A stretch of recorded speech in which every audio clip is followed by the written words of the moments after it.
के भन्दै सर हुनुहुन्थ्यो म यता तातो पानी एउटा लिन गएको थिएँ।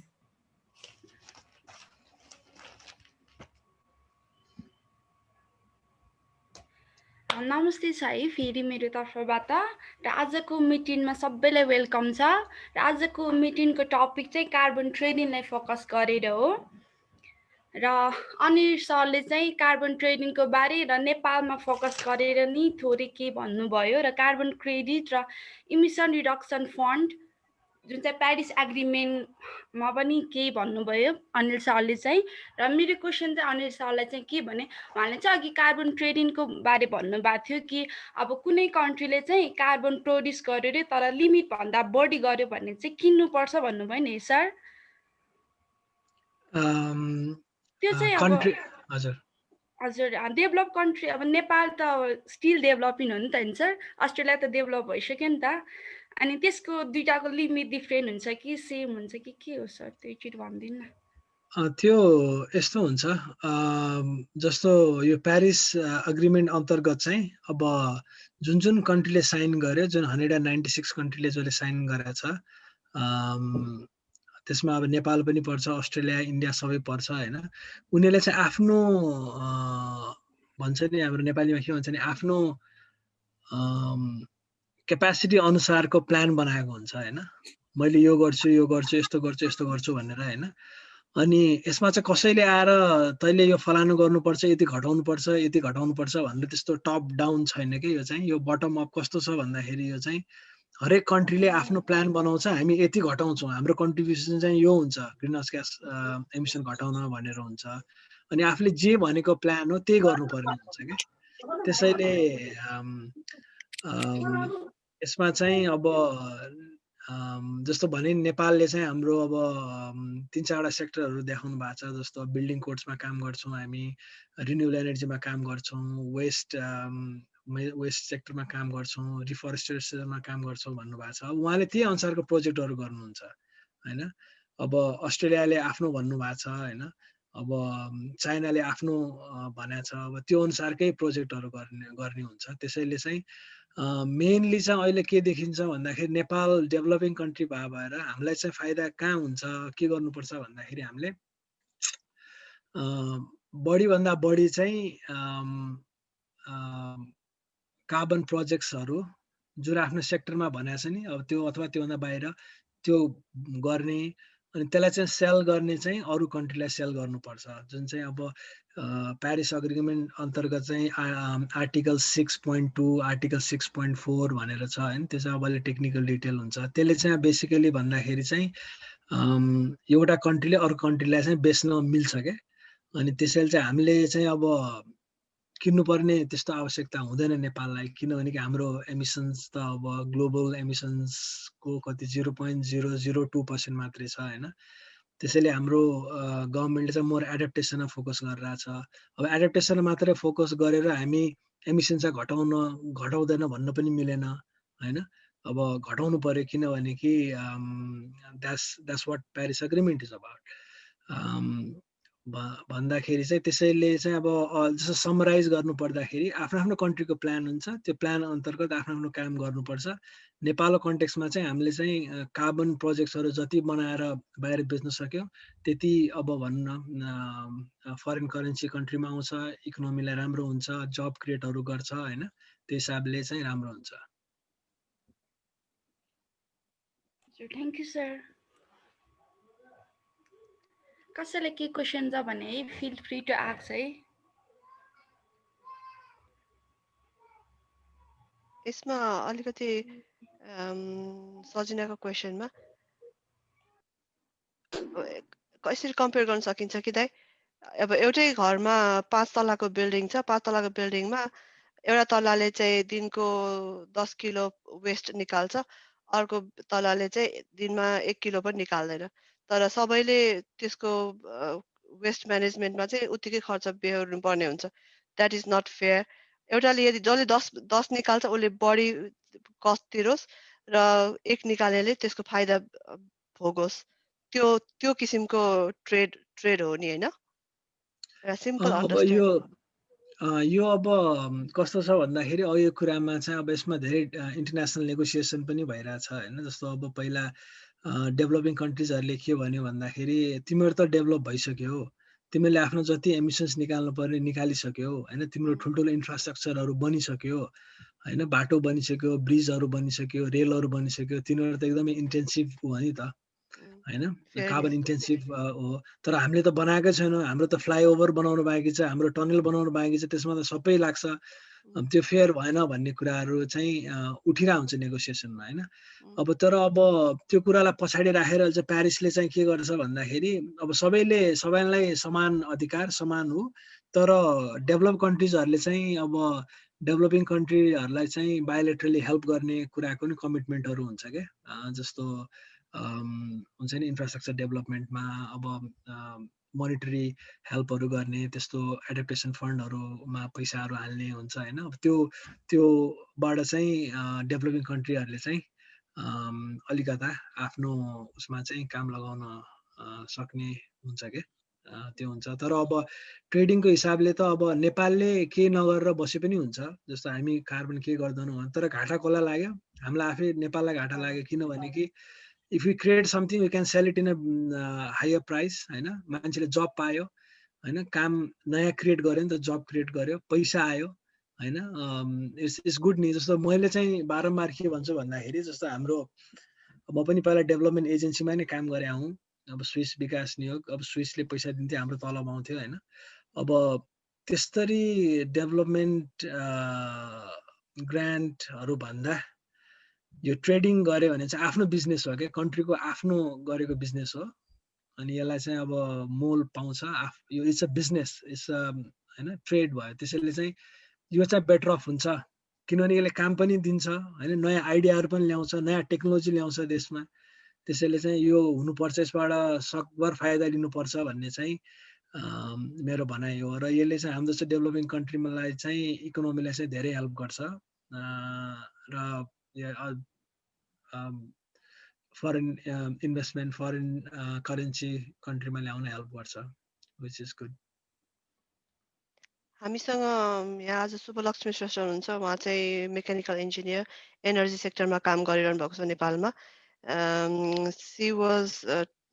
talking about some of the difficulties private sector is facing to get into this market है।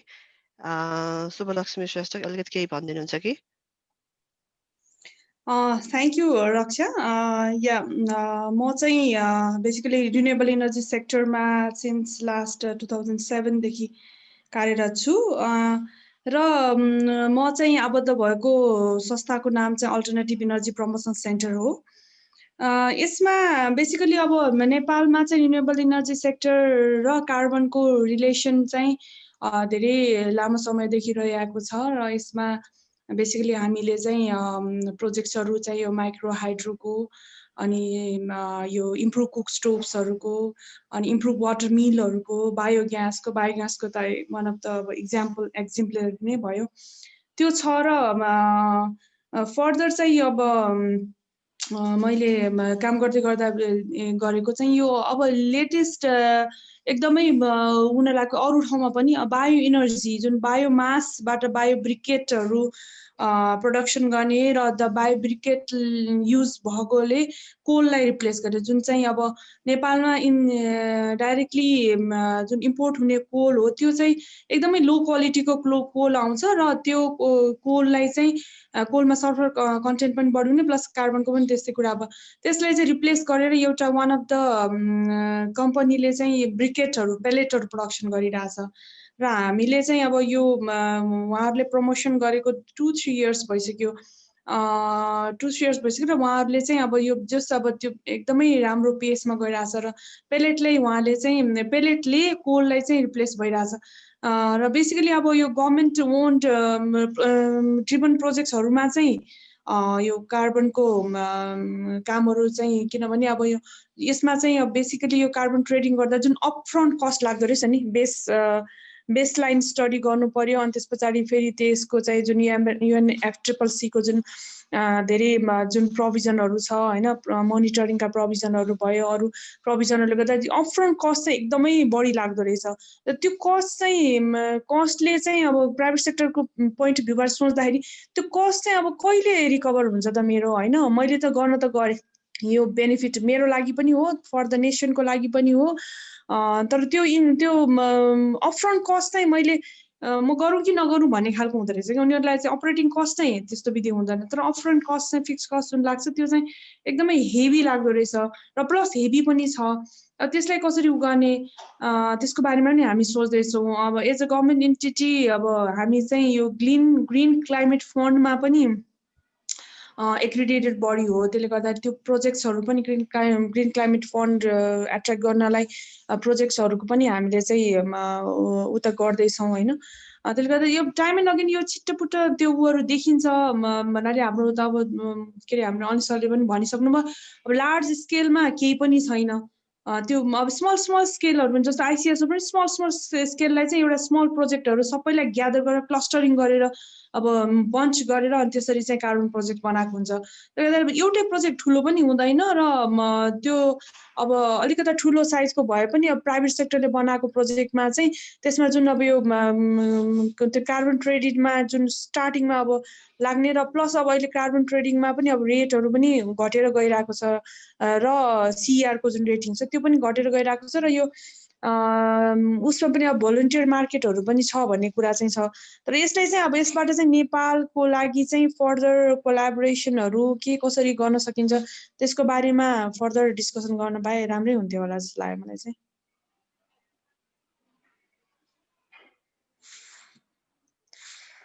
रक्षा तिम्रो म्युट छ जस्तो लाग्यो यो यसो ग्रिन स्टार रेटिङहरू त्यस्तो इन्सेन्टिभ दिने केही प्रोभिजन नेपालमा रिसर्च केही भइरहेछ कि ठ्याक्कै तपाईँले उ गरिदिनु भयो यो बेसिकली एपिसी इटसेल्फ अब अहिले चाहिँ इनर्जी इफिसियन्सी को लागि फोकल अर्गनाइजेसन पनि हो तर त्यो अहिले नै स्टार्टिङ त भएको छैन तर इनर्जी इफिसियन्सीको स्ट्राटेजी प्लस एक्ट पनि होइन अनि भन्नाले आई मिन अब तिनीहरूले चाहिँ अब इनर्जी अडिट गरेपछि र उनीहरूको एनर्जीको चाहिँ जुन छ रेटिङहरू इम्प्रुभ गरायो भने वाटनेस जस्तो इन्डियामा एकदमै राम्रो इक्जाम्पलहरू छ होइन त्यसको लागि चाहिँ हामीले त्यो एक्ट पनि बनाएर फर्मुलेसन गरेर चाहिँ यो क्याबिनेटमा पठाएको चाहिँ छ होइन त्यो इन प्रोसेसमा छ जस्तो अब ग्रिन बिल्डिङहरू बनाउने नेपालमा मैले पनि वान अफ द यो जुन यहाँ कमलादीमा लिड के अरे लिड भन्ने हुँदो रहेछ नि होइन लिड सर्टिफिकेट त्यसको लागि पनि वर्कआउट चाहिँ गराएको थियो त्यस्तो खालको छिटोपुट्ट चाहिँ अब इक्जाम्पलहरू पनि आएको छ बिल्डिङ म्यानेजमेन्ट सिस्टमको कुराहरू तर यो इन्सेन्टिभ ठ्याक्कै डाइरेक्टली दिने भनेर त्यो लिगली प्रोभिजन चाहिँ अहिले बनिरहेको छ तर बन्ने क्रममा चाहिँ छ यो अब construction sector is one of the biggest another big polluter होइन आर्किटेक्ट कम्युनिटीहरू इन्जिनियरिङको कम्युनिटीहरू they are working on the green building sector नेपालमा अहिले धेरै ब्याकग्राउन्डमा कामहरू भइरहेको छ maybe there is scope for people like अनिललाई जो सस्टेनेबिलिटीमा सेक्टरमा प्योर सस्टेनेबिलिटी सेक्टरमा हुनुहुन्छ we need to have dialogue between these different communities it's a very good initiation thanks for bringing that up around building we have architect Janice Joshi who worked in Victorian Building Authority for quite a while she has been around building and sustainability sector masters pani around that it's good if she can put some light on that side of around building side of the carbon trading and emission. Thanks, Raksha. यहाँ सबैलाई नमस्ते मेरो म Janice Joshi रक्षाले चिनाइहाल्नु भयो मलाई very generous of her मैले architecture अब 2002 मा सकाएको अनि मास्टर्स पनि अर्बन एन्ड एन्भाइरोन्मेन्टल म्यानेजमेन्टमा गरेको हो मैले लास्ट 10 years जति भिक्टोरियन बिल्डिङ अथोरिटीमा काम गरेँ त्यो भन्नाले चाहिँ बिल्डिङ रेगुलेटर्स हो यहाँ भिक्टोरियाको अनि अहिले चाहिँ म अहिले सिमन्स होम्स भनेर कम्पनीमा काम गर्छु त्यो चाहिँ भोल्युम होम बिल्डर्सहरू हो अनि अब डिटेलमा अरू के भन्दाखेरि पनि अब एनर्जीको कुरा गरेर आएको भएर कार्बन ट्रेडिङ डाइरेक्टली लागू नभए तापनि ग्रिन हाउस एमिसन्समा चाहिँ हाम्रो बिल्डिङ सेक्टरले कसरी यो ग्रिन हाउस एमिसन्सलाई रिड्युस गर्ने भन्ने कुरामा चाहिँ बिल्डिङ्सहरूमा चाहिँ यहाँ मेनली भिक्टोरियामा एनर्जी रेटिङ्सहरू जसरी भर्खर हाम्रो के भन्नु शुभलक्ष्मी शुभजीले हजुर ग्रिन रेटिङ्सहरू लिड रेटिङ्सहरूको कुरा गर्नुभयो यो मोस्टली चाहिँ अमेरिकामा युज हुन्छ अनि यहाँ भिक्टोरियामा चाहिँ यहाँको स्पेसल रेटिङ सिस्टम छ यसले चाहिँ बेसिकली थर्मल बिल्डिङको थर्मल पर्फर्मेन्सलाई मोनिटर गर्छ अनि अहिले चाहिँ म्यान्डेटरी के छ भन्दाखेरि 6 स्टार रेटिङ हुनुपर्छ हरेक घरहरू सिंगल हाउसहरू टाउन हाउसहरू इन्डिभिजुअल हाउसहरू चाहिँ सिंगल के अरे 6 स्टार रेटिङ हुनुपर्छ भनेर चाहिँ म्यान्डेटरी गरेको छ अब यो 6 स्टार रेटिङ भने के भनेर भन्दाखेरि चाहिँ यो चाहिँ रेटिङ 0 देखि 10 सम्मको रेटिङ्सहरू हुन्छ 0 भन्नाले चाहिँ यो बिल्डिङ ओभरअल यसको चाहिँ थर्मल पर्फर्मेन्स राम्रो छैन यसले हट या कोल्ड वेदरलाई हेरेर यसले के पनि त्यो अब जाडोमा जाडै फिल हुने कोल्डमा के अरे गर्मीमा गर्मी नै फिल हुने त्यस्तो गराउँछ वेयर 6 स्टार रेटिङ भनेको चाहिँ एउटा मिनिमम स्ट्यान्डर्ड्स हैन मिनिमम स्ट्यान्डर्ड जसले चाहिँ थर्मल पर्फर्मेन्सलाई अलिकति मेन्टेन गरेर राख्छ it's not an excellent kind of standard but minimum standard भनेर राखेको छ अब कसै कम्पनीहरूले चाहिँ जसले चाहिँ होइन यो एनर्जी रेटिङहरू राम्रो गर्नुपर्छ यो ग्रिन हाउस ग्यास एमिसन्सहरूलाई रिडक्सन गर्नुपर्छ भन्ने उहरूले चाहिँ एक्सपेरिमेन्टहरू गरेर 8, 9, 10 स्टार रेटेड घरहरू पनि बनाएको छन् जस्ट एज एन एक्सपेरिमेन्ट अनि त्यसमा चाहिँ बेसिकली आर्टिफिसियल कुलिङहरू हिटिङहरू गर्नु पर्दैन अब यसो विचार गरेर हेऱ्यो भने हामीले अब आर्टिफिसियल कुलिङ र हिटिङले नै त म्याक्सिमम हाम्रो एनर्जी खान्छ कस्ट पनि त्यसैमा बढी जान्छ हैन त्यही कारणले गर्दा चाहिँ गभर्नमेन्टले चाहिँ अब त्यो त्यति म्याक्सिमम गर्न सकिँदैन तर अलि बेसिक स्ट्यान्डर्ड चाहिँ मिनिमम गर्नुपर्छ भनेर चाहिँ अहिले 6 स्टार रेटिङसम्म चाहिँ गरेको छ अब यो 6 स्टार रेटिङ चाहिँ कसरी अब डिटरमाइन गर्छ त भनेर भन्दा चाहिँ बेसिकली अब सबैलाई जेनरली आर्किटेक्ट्सहरूलाई यो अहिलेको एन्भाइरोमेन्ट कन्सियस एनर्जी कन्सियस वर्ल्डमा जेनरली उनीहरूलाई थाहा छ अब लेआउट राम्रो हुनुपर्छ ओरिएन्टेसन हुन्छ नि अब नर्थ अब हाम्रो साउथ यता अस्ट्रेलियामा साउथ ओरिएन्टेड हुनु पर्यो उता चाहिँ नर्थ सरी अपोजिट उता हाम्रो नेपालतिर चाहिँ साउथ ओरिएन्टेड घरहरू बनाउनु पर्यो भनेदेखि अस्ट्रेलियामा यता मेलबर्नहरूमा चाहिँ नर्थ ओरिएन्टेड घरहरू बनाउनु पर्छ कन्स्ट्रक्सन मटेरियल्सहरू के युज गरेको छ कस्तो कन्स्ट्रक्सन मेथड्सहरू के युज गरेको छ सनको पाथमा शेडिङहरू आउने त्यस हिसाबले कसरी डिजाइन गरेको छ भनेर चाहिँ बेसिकली त्यही नै रेटिङ सिस्टमहरू गर्ने अनि अब यो रेटिङ सिस्टमलाई चाहिँ यहाँ अहिले मेलबर्नमा युज हुने भिक्टोरियामा युज हुने चाहिँ जेनरली NatHERS भन्छ national house energy rating star rating system भन्छ basically just it calculates it's a tool अनि यसमा सबै हाम्रो क्यालकुलेसन्सहरू राख्छ प्लान्सहरूको ड्रइङको मेजरमेन्ट्स एभ्रिथिङ हेरेर अनि त्यसपछि it gives you a star rating so energy assessors भनेर एउटा हाम्रो यहाँ अब नेपालको कन्टेक्समा सबै हामीले त जेनरली आर्किटेक्टहरूले नै सबै गरिरहेको हुन्छ तर यहाँ चाहिँ यो रेटिङ सिस्टम हेर्नलाई चाहिँ सेपरेटली एनर्जी असेसर्सहरू पनि हुन्छ सेपरेटली उनीहरूको कन्सल्टेन्सी नै हुन्छ अनि उनीहरूले नै आफैले त्यो हेरेर अनि रेटिङ सिस्टम दिन्छ अनि सबै क्यालकुलेट गरेर मिलेन तिम्रो स्टार रेटिङ 5.5 मात्रै आयो 6 भएन भने त्यो पास हुँदैन त्यो पास हुनलाई अब के मिलेन त के मिलाउनु पर्यो त्यो घरमा त्यो डिजाइन हेरेर त्यो गर्छ अनि त्यो चाहिँ बेसिकली बनिसकेपछि रेटिङ गर्ने होइन त्यो बन्नुभन्दा अगाडि प्लान डिजाइन जब लेभलमा गर्छौँ यो प्लान यता अब कता फर्केको छ नर्थ फर्केको छ साउथ फर्केको छ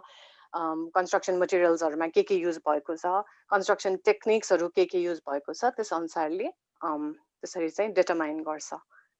अब बेसिकली भन्दाखेरि चाहिँ जिस्टमा भन्दाखेरि चाहिँ यही नै हो हायर रेटिङ भयो भने के रिवार्ड दिने इन्सेन्टिभ दिने केही सिस्टम छ त हामीसँग अहिले त्यो कन्टेक्स्टमा त्यस्तो रिवार्ड दिने भनेर त छैन हैन तर यो ग्रिन बिल्डिङ काउन्सिल्सहरूले चाहिँ ठुल्ठुलो बिल्डिङहरू जुन मल्टी स्टोरी बिल्डिङहरूमा चाहिँ उनीहरूको आफ्नै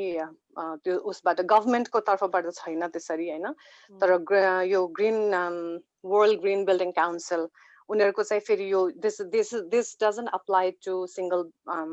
single story or double story townhouses or residential buildings, but it applies to multiplexes and commercial buildings. त्यसको चाहिँ सेपरेटै छ, त्यसमा चाहिँ मलाई अलिकति डिटेल थाहा भएन। त्यसको चाहिँ डेफिनेटली छ, इन्सेन्टिभ्सहरू छ, अनि त्यसको चाहिँ अलिकति सेपरेट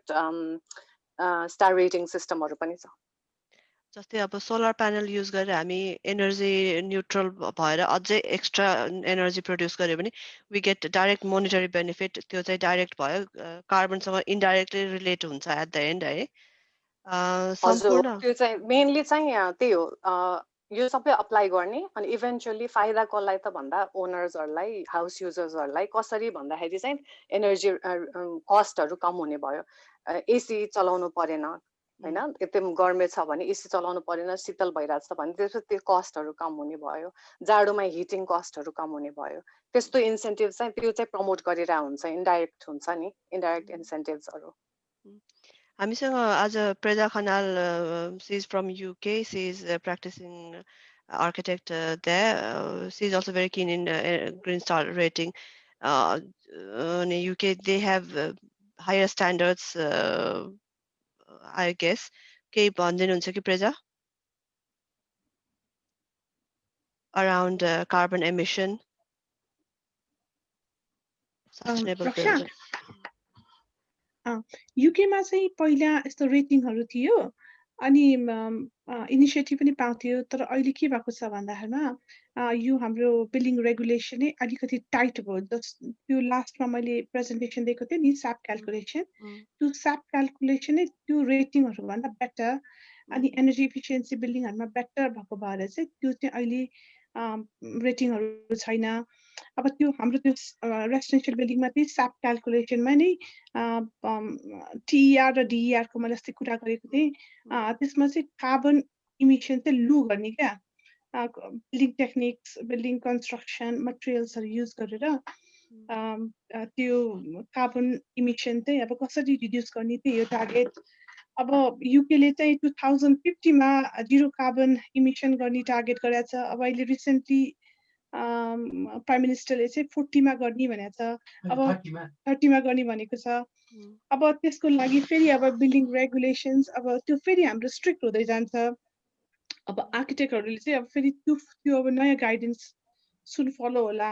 पब्लिस गरेर अनि हामीले त्यो फलो गर्दै जान्छौँ। त्यसको मतलब चाहिँ अब इन्सुलेसनहरू बढाउने, अब रिन्युएबल एनर्जीहरू युज गर्ने, अब त्योहरू क्राइटेरियाहरू त्यही उनीहरूले दिन्छ अनि हामीले त्यो फलो गर्दै जाने हो। त्यही हो, यहाँ चाहिँ स्ट्रिक्ट छ जे होस्। भनेपछि पर्फर्मेन्सतिर बढी भयो। पर्फर्मेन्सतिर यहाँ हामीसँग ब्याकग्राउन्डमा इन्जिनियर डाक्टर रामहरि पौडेल हुनुहुन्छ होइन, he is a mechanical engineer. तपाईँले उहाँ नेपालको मा धेरै इन्ट्रेस्ट दिनुहुन्छ, रिसर्च गरिराख्नुहुन्छ होइन।